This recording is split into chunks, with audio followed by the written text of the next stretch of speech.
Bismillahirrahmanirrahim. Assalamualaikum warahmatullahi wabarakatuh. Perkenalkan, nama saya Skarsari dari kelas PAI 5F dari jurusan Pendidikan Agama Islam, Institut Agama Islam Negeri Syekh Abdurrahman Siddiq, Bangka Belitung.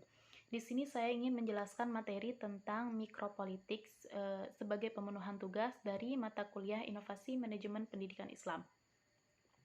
Micropolitics. The concept of micropolitics refers to political activity which takes place inside school or college. It may be contrasted with macropolitics, which relate to debate and disagreement within the wider policy-making process. A micropolitical approach assumes that policy and decisions emerge through a process of negotiation and bargaining. Interest group develop and form alliances in pursuit of particular policy aims. Conflict is viewed as a natural phenomenon and power accrues to dominant coalitions rather than being the preserve of formal leaders. Main features of micropolitics. The focus is on group activity rather than the whole institution. 2. Micropolitics are concerned with interest and interest group. Individuals have a variety of interests which they pursue within the organization. 3. Micropolitics stress the prevalence of conflict in organization. 4. Decisions emerge after a complex process of bargaining and negotiation. 5. The concept of power is central to micropolitics. Next, micropolitics and resource allocation. The concept of micropolitics has been applied to the process of resource allocation by several authors. Resource management is a micropolitical process providing an arena within which participants compete for resource. As with other aspects of decision making, the budgetary process is likely to be resolved by the relative power of the participants. The main merit of a micropolitical approach to resource allocation is that it is likely to satisfy a higher proportion of participants than many other methods, notably the zero-based approach, which is designed to change the status quo and is bound to offend certain interest group. Next, school governing bodies and micropolitics. School governing bodies provide a significant example of micropolitical activity in education because they arise from the interaction of officially sanctioned interest group. Forum designed to constitute the framework of community participation of local democracy also provide the platform for conflict between different representative groups. The new governing bodies in post-apartheid South Africa also provide evidence of micropolitical activity. Political action during the years of struggle have continued in certain governing bodies. South Africa South Africa is unusual in including learners as members of governing bodies but PACO and BISCOF, so that they are frustrated because they cannot vote on financial matters and because they disagree with the provision for parents to constitute a majority on governing bodies. All forums set up to facilitate participation, including governing bodies, as likely to become micropolitical arenas at certain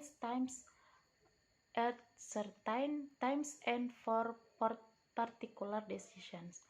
They provide a legitimate opportunity to promote interest and also offer the prospect of regulating and resolving conflict between groups. Yang artinya politik mikro, judulnya politik mikro. Konsep mikropolitik mengacu pada aktivitas politik yang terjadi di dalam sekolah atau perguruan tinggi. Hal ini dapat dikontraskan dengan politik makro yang berhubungan dengan perdebatan dan ketidaksepakatan dalam proses pembuatan kebijakan yang lebih luas. Pendekatan mikropolitik mengasumsikan bahwa kebijakan dan keputusan muncul melalui proses negosiasi dan tawar-menawar. Kelompok kepentingan mengembangkan dan membentuk aliansi dalam mengejar tujuan kebijakan tertentu. Konflik dipandang sebagai fenomena alam dan kekuasaan diperoleh dari koalisi dominan daripada menjadi milik para pemimpin formal. Fitur utama mikropolitik yang pertama, fokusnya adalah pada aktivitas kelompok daripada keseluruhan institusi. Dalam pendidikan, unit analisis utama adalah departemen dan pendekatan bagiannya untuk pengambilan keputusan. Yang kedua, mikropolitik mementingkan kepentingan dan kelompok kepentingan. Individu memiliki berbagai kepentingan yang mereka kejar dalam organisasi.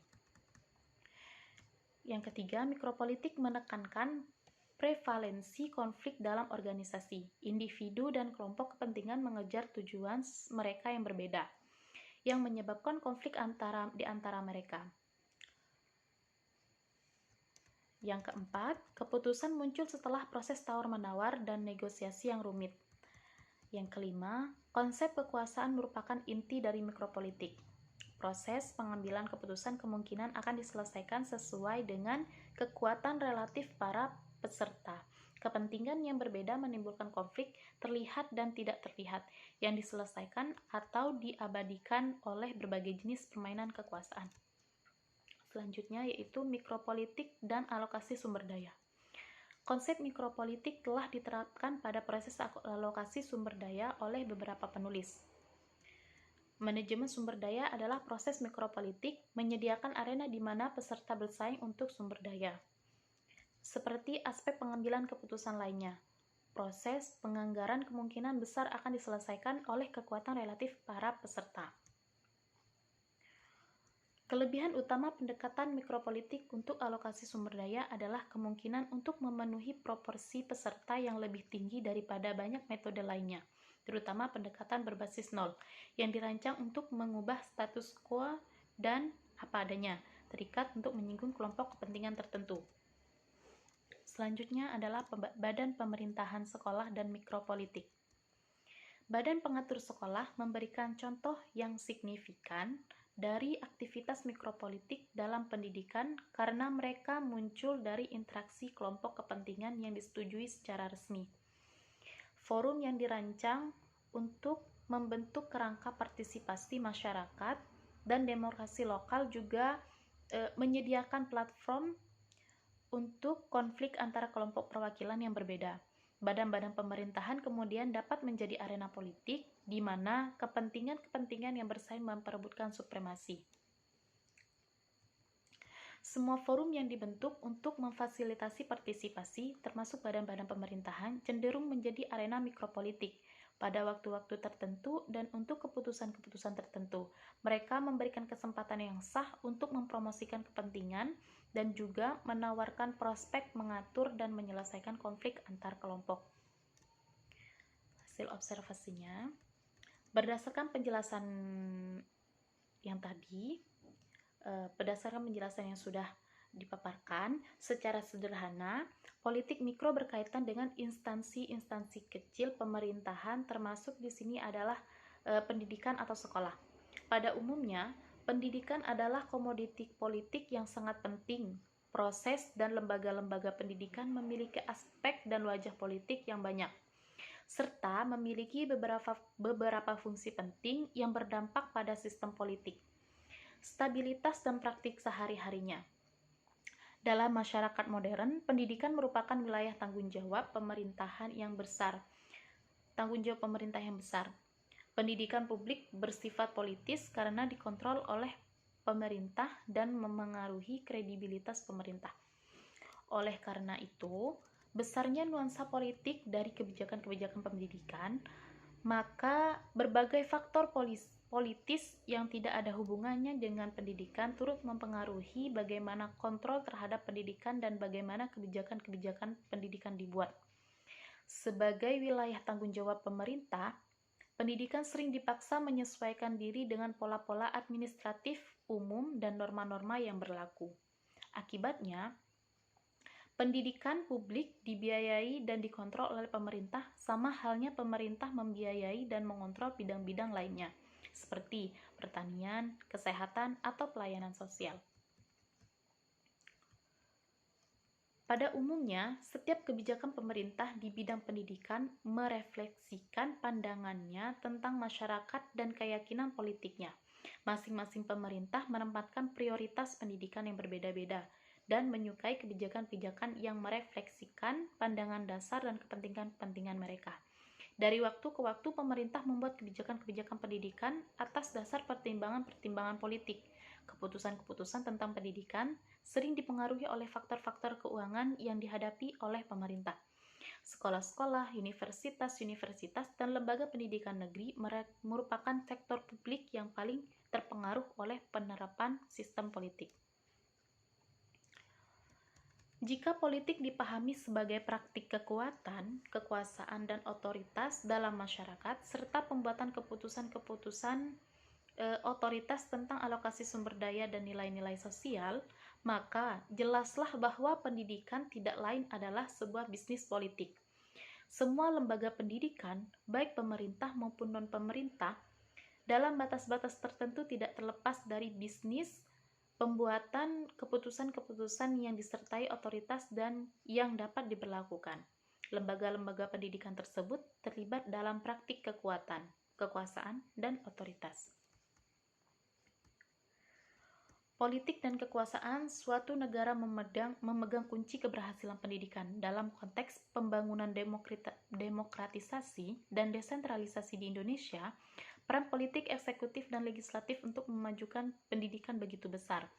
Ranah politik dan kekuasaan harus mampu mewujudkan sistem pendidikan yang mencerdaskan dan mencerahkan peradaban bangsa ini. Bangsa yang politik pendidikannya buruk, maka kinerja pendidikannya pun pasti buruk. Sebaliknya, namun negara yang politik pendidikannya bagus, kinerja pendidikannya pun juga akan bagus. Budaya politik masyarakat sebenarnya berbanding lurus dengan tingkat pendidikan masyarakat itu sendiri. Hal itu bisa dipahami mengingat semakin tinggi kesempatan seseorang atau masyarakat mengenyam pendidikan, semakin tinggi pula seseorang atau masyarakat memiliki kesempatan membaca, membandingkan, mengevaluasi, sekaligus mengkritisi ruang idealitas dan realitas politik. Maka, kunci pendidikan politik masyarakat sebenarnya terletak pada politik pendidikan masyarakat. Baiklah, mungkin hanya itu yang dapat saya sampaikan dan jelaskan. Kurang dan lebihnya saya mohon maaf jika ada kesalahan dalam pengucapan kata-kata atau dalam menyampaikan materi. Murni dari kesalahan saya. Kurang dan lebihnya saya mohon maaf. Pada Allah saya mohon ampun. Wabillahi taufiq wal hidayah. Assalamualaikum warahmatullahi wabarakatuh.